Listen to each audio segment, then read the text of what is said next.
So Travis Brown, Horror Movies Uncut. I also have a podcast called The Final Cut. That's every Monday through Friday. 3 quick news stories to get you going through the genre space. Today I have the pleasure of speaking with the cast and crew of a very bloody, theater-driven romp of a film called Theater is Dead. And I am going to be speaking with Katherine, Shane, Decker, Olivia, Madison, and Jacob, of course. So first and foremost, I'm going to ask Katherine, with this particular film, you balance horror, comedy, and insider theater culture all in one film. What was the key to keeping those tones all working together? Ooh, great question. That's what I do. So my number one rule is never be boring. So honestly, it was truly just, but also balancing, like, it's making sure everything, the thing about filmmaking is making sure everything's as entertaining as possible, also honoring the character motives and the message you're saying. What's so great about this movie and why we chose a horror comedy to tell this story is because theater is, from an outside perspective, you're like, this is a cult, like these people are insane. But when you're in it, you're like, wee! These are all my friends. And we drink Kool-Aid together. And so, yeah, I mean, I come from a big comedy background. Okay. I'm new to horror, but it was just, so I did my homework and just trying to figure, but like I say this a lot, but both genres of comedy and horror rely on a build up and release. So what was so exciting for me is, like, you can kind of just, like, you just always have people on the edge of their seats. You're always, either people are laughing or they're a little scared, and I love that idea. So it's kind of just making sure everything kind of blends well together, and you just want to keep people on their toes. Like, you just want, because also the element of horror, and like, they're so similar. Like, comedy and horror are both surprise genres. It's like you're relying on the surprise. You're laughing because you're surprised. You're laughing, or you're scared because you're also surprised. So it's just kind of like keeping that as consistent, but it was a challenge to figure out, like, how, as writers as well, like, we were trying to figure out how much horror, like, how much horror to include and how to balance that. But I think we struck a fun balance. For sure. And since you're kind of new to the horror space, I do have a saying that I always tell people. Horror is the grandfather sitting on the porch waiting for everybody else to fuck up. So romance movies are doing their things, comedies are doing their things, mysteries are doing. The minute you fuck up, you become a horror movie. That's your grandfather. Horror is a grandfather, you know what I mean? That old dirty man sitting on the front porch with a bottle of whiskey. Wait, that was just my grandfather. Okay, Matt, we're gonna talk to Shane next about Matthew's character, and it's great to see you in this light, Shane.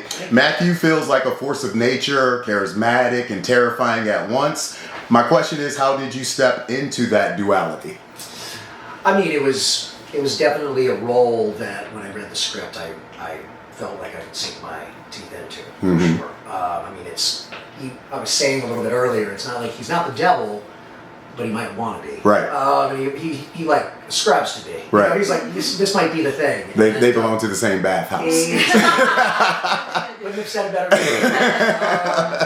But I think for that, it was very much like, all right, well, now it's also set in the world of theater, so there's so much room to play with that in general. So now let me see what I can actually do and what can I actually add to this script to help stand out. But it was written so well, it was just very easy to just kind of follow along what was there, and then see what I can help not screw up. Awesome. We'll go right to Madison next. Taylor has a unique role. She's inside the theater world, but also caught in the shadow. How did you approach your complexity for your part? You know, I think there's a lot of real life people that we can look at. Nepotism is very much a conversation in pop culture these days, and I think there's some examples where you can see, I don't know, I should name it, but I was specifically, for my look and everything, I was thinking about, like, Noah Cyrus. There was a thing that had come out with her family dynamics, and I'm just like, so there's a lot of real life scenarios that I think you can tap into, but also, aside from entertainment, just always living in someone else's shadow, I think is kind of relatable too. For sure. And it's an imposter syndrome as well, because you're like, did I earn any of this?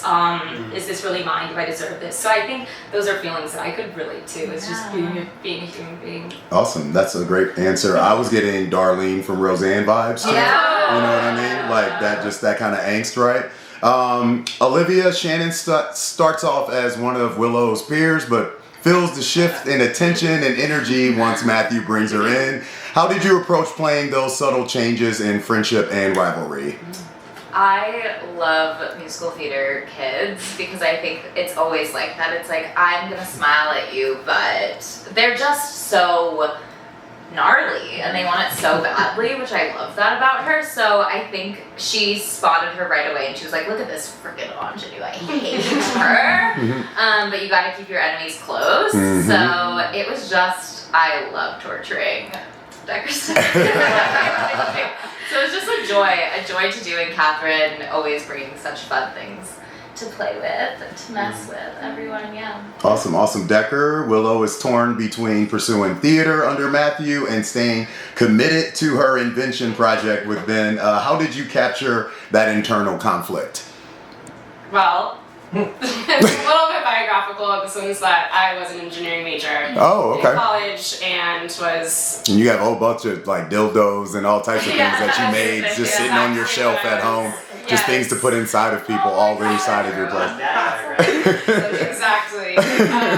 Well, actually, I was doing my internship building drones for Search There we go. Just line them up in people. And I was negotiating my full-time offer, and I loved that internship so much, and I just couldn't do it, and kind of, I like to say I lost my mind and decided to pursue acting, so. Very similar to what happens in the film. Which was in the film, and then also. You better be lucky you don't have a black mama too, because what you said to her about what you was quitting, you wouldn't have made it out the house. My mother would have been. You wouldn't have made it out your own house, Miss Engineer background.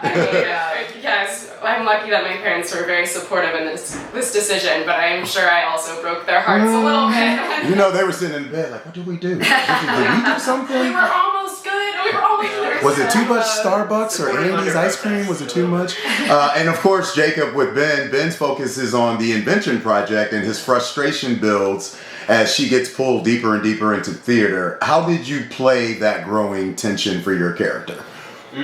Yeah, I mean, I think for me it was, from the beginning, it was really just about like, I am here, I'm lucky to be here, I'm on a scholarship, I don't come from means, and so it's very important that I continue to maintain these good grades and I'd stay moving forward, and like Decker's character Willow seems to be kind of slowing him down in a way, or like making him feel like this is not going to work out, and if it doesn't, I'm in a pretty bad spot. So it was just kind of, yeah, like digging in deeper on like, I need this to work, I need this to work. And so when it was feeling like it wasn't working and she wasn't putting it back in, just put it back in, like I need to hear it.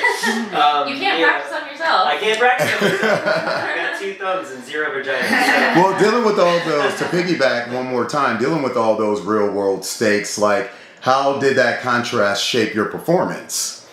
I mean, honestly, it was like pretty easy to work with. You're like, I've been this asshole. Yeah. What's funny is like in our previous film Juniper, Decker and I played siblings, and it was a sort of similar dynamic in the sense that like we love each other, but like we definitely butt heads sometimes. And it was fun to kind of like, it felt like I was revisiting that sort of dynamic again from Juniper, and like we were back there, you know, in that little town. And you get to be the audience being like, this is ridiculous. Yeah. It's Like, what are you doing? A little bit of Caroline, Like- Willow's mom, and Ben are sort of the normies. For sure. I I wouldn't call y'all normies. Ain't nobody in this film normal. Nobody. Do you see the person that made it? Ain't nobody in this film normal. It's exactly. There is a spectrum that we all aspire to. You know what I mean? So Decker, you know, Willow is ambitious but also vulnerable, also a glizzy fiend. We pulled in too many directions. What was your approach to walking that fine line with all the nuances she's dealing with? We, as a writing team, really wanted to make sure that Willow wasn't seen as dumb, because she, you know, does get manipulated, and we wanted it to be clear that this happens to everyone, not just because so often you can blame that person for not seeing it. So I think it was really important to, strike this balance of being bright-eyed and excited, but also a smart woman. Yeah. Which, I hope comes across. For sure. And then back to Olivia. Theater environments can be chaotic and competitive. What was the most fun about leaning into those dynamics with the cast? Another great question. Thank you. You guys all have great smiles and teeth and stuff, so I just got to make sure I'm getting it all. Well, I think that the best part of making your own films is the casting, or one of the best parts is the casting process, and I think getting to choose our cast, that was our cast in the play, it's so meta, and getting to fall in love with Dylan Adler, who plays Jaden, and Colin McCallum. Thank you for calling them out, and Colin McCallum plays Zach, just getting to watch them do what they do best, and being go up there and be the star. I'm just you guys are stars. So I think just getting to play, we were all really playing. Dylan does a lot of improv in the movie, you were talk about musical, we were talk about Les Mis, sing a song. So I just love to witness it all. I'm just I'm gonna feed off of your talent. That's great. Madison. So Taylor isn't a villain. She's definitely layered, conflicted, and other things. What was important to you in shaping her arc? What were some of the main things you wanted to make sure her character got across? I think she kind of becomes the embodiment. Other than great wardrobe changes, you were like three different people in this movie. There were times where I was like, is that still her? It's great. We want people to dress as Taylor for Halloween. Yes, that's the goal. I don't know if I'll pull it off, but I could try. The gothic look works for me, but I don't know. I sort of felt like Taylor was the embodiment of female rage, and I think her journey is she's aware of kind of what's going on under the surface behind closed doors. And she didn't do anything to stop it for a really long time. So this is her deciding to stop being complicit in kind of these horrible things that she knows are going on. And she's really deciding to stand up to her dad. And I think she's just filled with so much rage. And she wears that externally, but she's feeling so much inside that she just doesn't know what to do with. And then, because she's not fully human, once the solution gets discovered, then she's just hell yeah. She's finally happy. But no, it was really fun. I feel like a friend. Yeah. A friend, but I think that kind of. I don't have to play with dead people no more. I feel like she's female rage in form. So. Awesome. And then Shane, another one for you. With your character Matthew, did you base his guru-like energy on real directors you've worked with, or was it more about kind of creating an exaggerated archetype for the character? Exaggerated and understated. At times, you can go a little over the top with making a caricature, and then you can also kind of bring it down. And there were some people, and then we had some movies that we were talking about. We had Dead Poets Society, Devil's Advocate. There were certain things where you can be a little more understated, a little more over the top. But I feel like he was certainly repressed frustration, and being able to play all that and be able to, obviously so narcissistic, but to kind of balance that out throughout the movie before he actually becomes aware of who he is. Like my daughter. Yes. Then you can have the fun with it, and then you can truly sink your teeth into that part. But being able to kind of try and hit all those levels throughout the run time of the movie was it's a challenge. But a ton of fun. Awesome. That's great. Katherine, the movie nails the backstage chaos of theater while building into full-blown possession, in a sense. I'm really curious, especially with someone that doesn't have a horror background, what drew you into these worlds? Why go this route? Because once I saw what was going on, I'm like, ooh, fucking succubus, and that's really the succubus with what he doing. But I'm curious, for someone that's not really surrounded by horror, it just really compels me why you would go that route. Yeah, I'm a theater kid. I'm a big theater kid. Ain't nobody in theater doing what y'all was doing in that movie, though. It's funny because it was such a fun challenge, and also with with the writers, what was so great about writing with these women is that you can get to a heightened place. It's like first idea, second idea, third idea, and we just like, whereas like if you're writing yourself, maybe you only get to that second idea.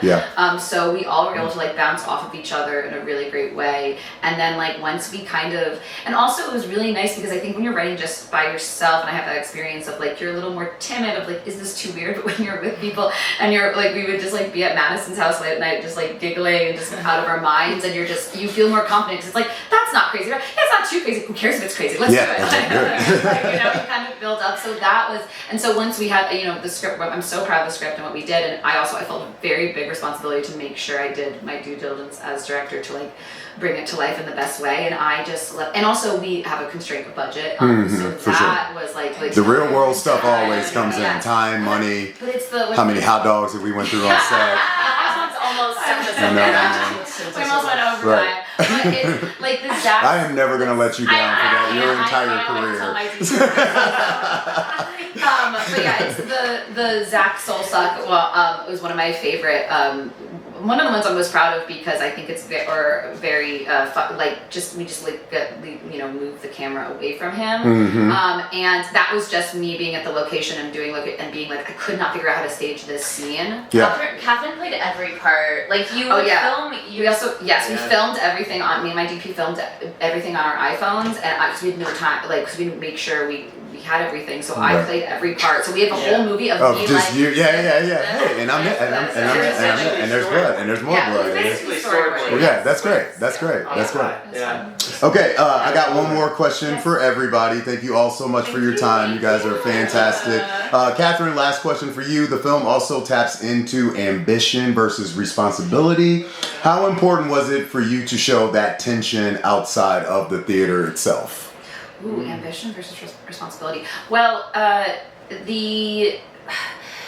it's interesting because I've been in this industry for a little bit, but still like only in the indie world. So I've actually weirdly been sheltered from like studios or like the big egos of Hollywood. Like I've been lucky enough to just kind of stay in this little indie filmmaking bubble, and I'm very intimidated by the big egos and ambitions of Hollywood, as much as like I feel like I'm a very ambitious person, but at the heart I feel like just like a little theater kid who just wants to like write her poems and her scripts. So, and I think everyone kind of I think Willow feels that, I think we all feel that way. Yeah, I do too. Yes, exactly, yes. But then you're confronted with like, you know, you have to like look a certain way and meet the right people and make sure you're talking to that person. That like stuff is so stressful to me, and I think it's stressful to a lot of people. So it was really, and I think like Willow's character like coming into that world, like it's really, honestly, it's a really scary feeling to want something so bad, and it's very vulnerable, and I really wanted to capture that kind of feeling. That's great. That's great. Decker, last question for you. Theater can be intoxicating and consuming. Did you see Willow's arc as a cautionary tale or empowerment? Okay. Hot dogs out there. You mess this up, we're going to take all of them away. But I think definitely more empowering. Having experiences with mentors or directors where you get to learn a lot from them through that experience, but then it doesn't turn out to be, you know, who you hoped or the experience you hoped at the end. I think it's very easy to want to trash the entire experience and be like, that's done, that's not for me, everything that person said is a lie, I want to get rid of all of those memories. And I think it's really empowering when you realize I actually get to choose what I take from that experience, and I can learn everything I learned from that person and get rid of all the stuff I didn't like and keep that with me. So definitely both. Yeah. That's great. That's a great answer. Shane, Matthew drives much of the story's unease. My last question for you: how did you balance his menace with the comedy happening all around him? Oh, I mean, that's the part where you get to oddly be a part of the audience. Because for me, being the director, being the teacher, I got to witness all these wonderful performances from all these wonderful characters. So it was really just a lot of reacting. So the ease part was a lot of shame, using that, and then of course distortions of myself and Matthew. But then got to have a lot more fun towards the end, and that was just sinking into what we do, playing. You know, this is what excites me, is to being able to entertain. So it's like, okay, now I can have fun, and the chains are off. Yep. And let's go. That's good. Let's go. All right, Madison, last question for you. What moments about Taylor best captured her struggle to define herself beyond the director's daughter? Oh gosh, that's such a good question. What moments helped define? I think. Wow, I have to think about Well, this. she's weird. She's so weird. I think we really see her struggle after Willow finds out what's going on. Yeah, when Paula shows up. Yeah. Yeah. When Paula shows up and when they sort of have this thing, I think you see Taylor finally, like, mask is off. It's exhausting for her to be this, like, cold. She's like, that's not me. She's like, I'm just sad. I don't know what to tell you. I'm so confused. Like, what the heck? So I think that for me is when you kind of see who I think she really is. I think she's a goofy, weird person who, like, wants love and connection, but she's just...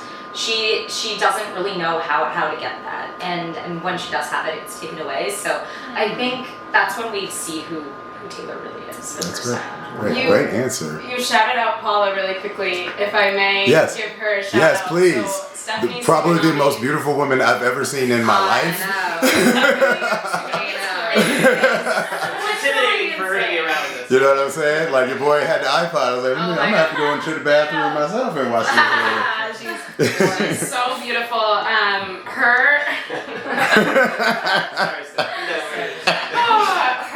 performance in that opening scene was so powerful, and she also has a dancing background that gave so much to that opening that it actually had us rewriting later scenes to make that thread work because it hit us in a way that we weren't even expecting.